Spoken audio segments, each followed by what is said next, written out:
This mural represents this community, and it allows them to tell their story. And that's what we were doing, taking their stories, translated into a piece of artwork, and we created this mural. This piece is located on the east side near the Mack assembly plant. The community wanted this mural.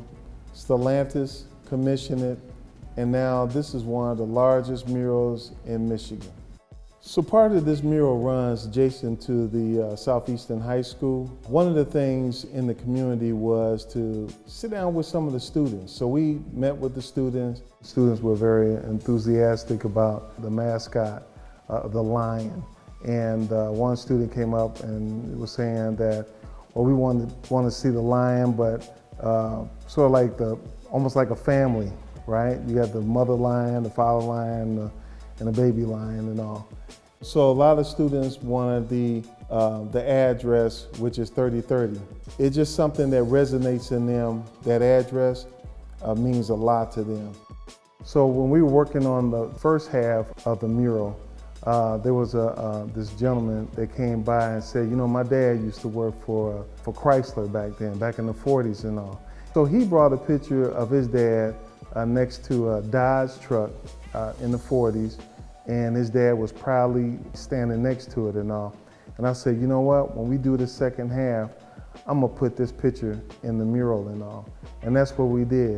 And then we also put his father in the picture, the house that they grew up, which is on the east side in the picture, and also his son, which is still living today. He's in the driver's seat.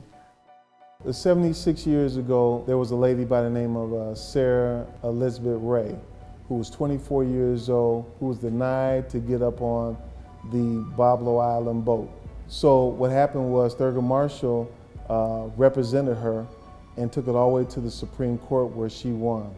She was one of the pioneers of the civil rights movement.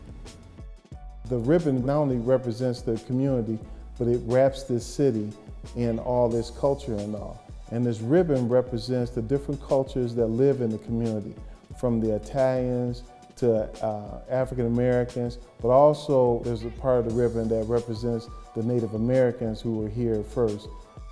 When we were working on the mural, how people would drive by and they honk their horns and they roll down their windows. They said, we just love this artwork. There's a certain favorite for everybody that's in the mural, and it touches them.